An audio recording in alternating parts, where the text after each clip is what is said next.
I sat frozen on the cold, wet ground, the sound of my breath echoing in my ears. I couldn't believe what had just happened, what was happening. My mind was a mess of confusion, fear, and the haunting images of the clown that had vanished into thin air. But worse, far worse, was what came after. I turned to Lizzie. Her face was pale, her eyes wide with terror. She had screamed like I'd never heard her scream before. I'd barely had time to process her words, her frantic gestures, before the shadowy figures began to emerge from the edges of the park. At first, they were mere silhouettes, too blurry to discern any details. But as the figures drew closer, the shape of them became unmistakable. They were like the clown, but different, twisted.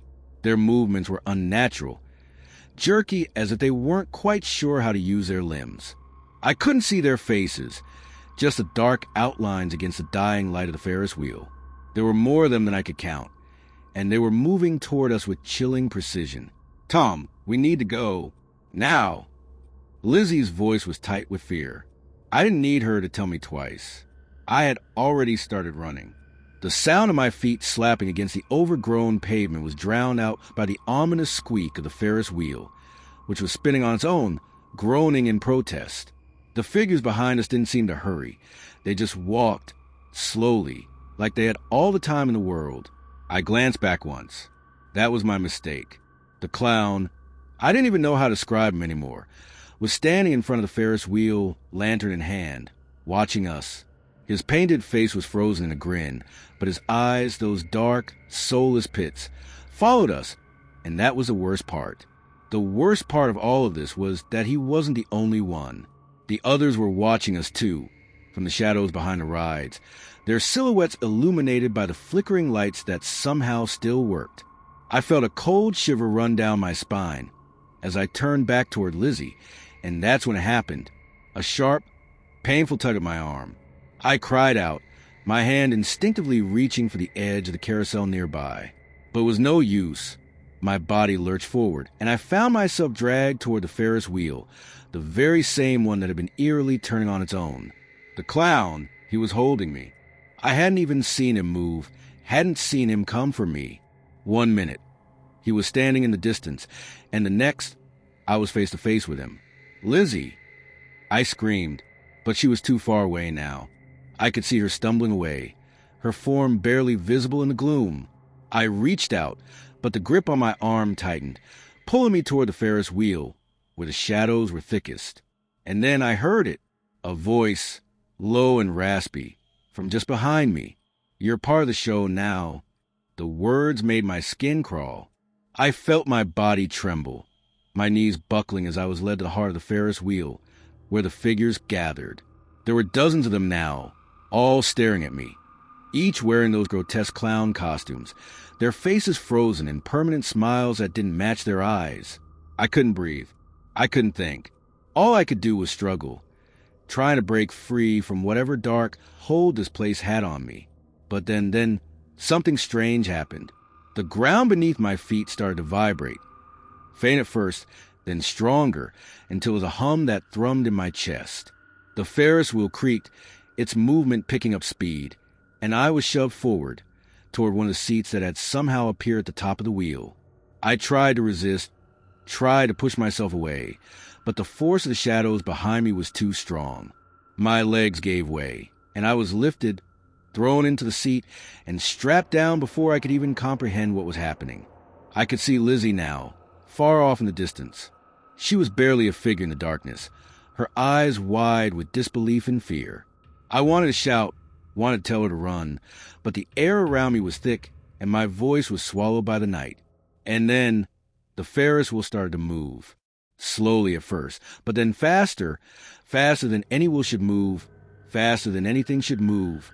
It was as if the entire park was alive, responding to something darker than I could understand. The shadows, no, they were coming for me. The clowns started to gather closer, their presence almost suffocating. They circled the Ferris wheel, their eyes never leaving mine, and I realized with a sinking feeling that they weren't just watching me.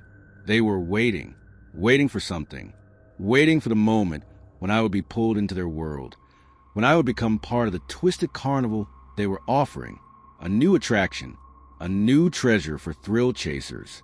My heart pounded in my chest as the wheel creaked again, its speed increasing until the lights around the park blurred, leaving only the shadowy figures and the bright, hateful grin of the clown in my sight. I screamed again, this time for Lizzie, but no sound came out. And then, just as quickly as it had started, the wheel stopped. I was left alone, suspended in the dark sky. Below, the park had gone still, the shadows no longer moving, no longer pursuing. But the silence, the unnatural stillness, was more terrifying than anything else. It felt like time had stopped, like the world had stopped, leaving me hanging between two realities. I tried to free myself from the seat, but the straps were too tight. My arms felt numb, my legs heavy with dread. I couldn't move, couldn't escape. But even worse, I knew that if I didn't get out of here, I would become another figure in that endless procession of figures, another lost soul whose picture would be displayed on that cursed website. And that's when I saw it. The screen. A flicker of light appeared in the air beside me, and a familiar sound filled the air. The faint hum of the website, thrillchasers.net. The words appeared, glowing ominously before my eyes. A new treasure for the brave. I wanted to scream. I tried to scream, but all I could do was stare. The website looked harmless enough. An outdated design with a garish red and black color scheme and a collection of poorly labeled hyperlinks. I found it during a late-night deep dive into urban legends, a rabbit hole I often fell into for work as a digital archivist. The page in question was dedicated to the so-called Phantom Domain, an abandoned amusement park that had been the subject of local folklore for decades. Supposedly, anyone who visited it was never the same again, or simply never returned. As a skeptic, I didn't buy into the supernatural hype, but the website intrigued me. It claimed to host live feeds from forgotten places around the world. Naturally, I clicked. A prompt appeared. To view, you must accept the pact. A blood oath binds you to the domain. I laughed out loud. Blood oath? Really? Probably some melodramatic gimmick for attention.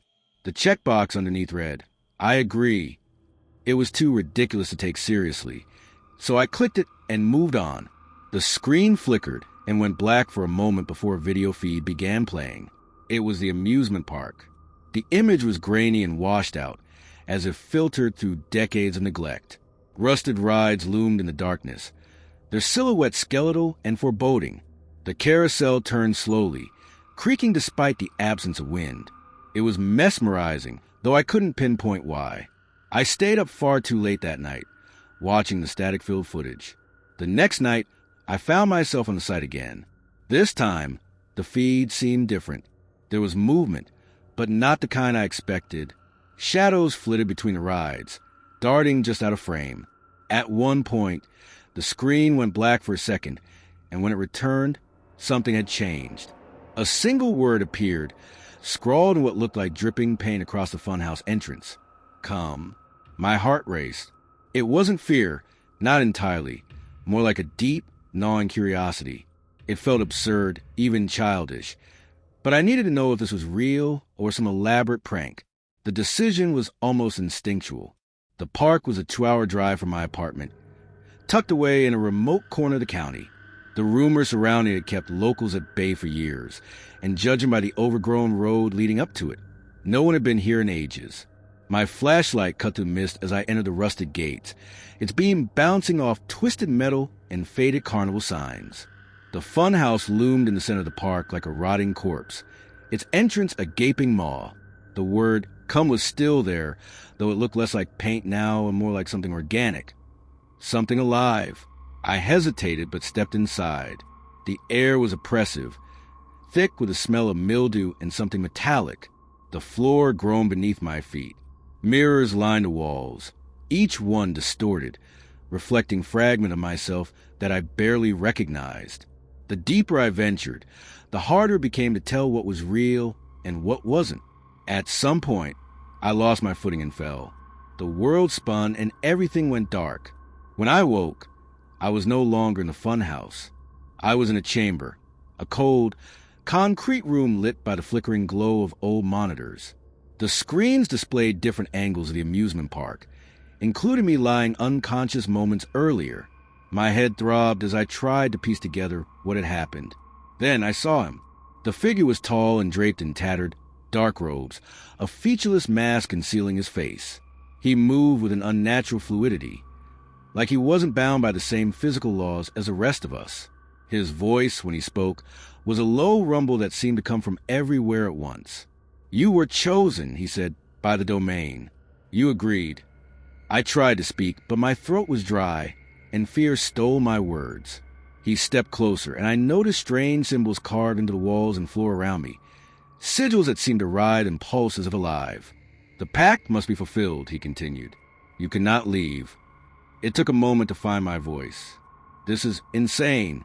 I don't even know what this is about. Let me go." He tilted his head as if amused. With a flick of his hand, I felt an invisible force tighten around me, pinning me in place. I struggled, but it was like fighting against an unyielding tide. Panic clawed at my chest.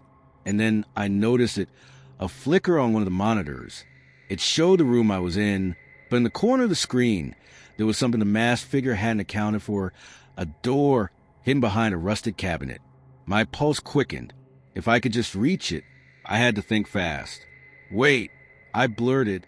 "If I'm so important to this place, don't you need me alive? What happens if I disappear?" His head cocked again, but this time he hesitated. That was all I needed. With every ounce of strength I could muster, I threw myself sideways, knocking over a stack of monitors and plunging the room into chaos. Sparks flew, and the masked figure staggered back, disoriented. I ran. The cabinet was heavier than it looked, but adrenaline made me stronger. The hidden door led to a narrow tunnel that twisted and turned, the walls damp and crumbling. I could hear him behind me, his voice echoing to the passage like a terrible song. "You cannot escape. You are bound." But I didn't stop. The tunnel eventually led back to the surface, and when I emerged, the cool night air hit me like a slap. The fun house was just ahead, its warped facade illuminated by moonlight. Without thinking, I grabbed a rusted metal pipe and smashed a nearby gas line, sparks igniting the structure almost instantly. The flames roared, consuming the funhouse in a hellish blaze. I didn't stop running until I reached my car. When I got home, I couldn't bring myself to sleep. I sat at my desk, staring at my computer screen. Out of morbid curiosity, I typed in the website's URL. Nothing. The page no longer existed. Relief washed over me, but it was short-lived. Even now, days later, I can't shake the feeling that I didn't end it, that I only delayed whatever dark force lives in the phantom domain. And sometimes late at night, I think I hear it calling my name.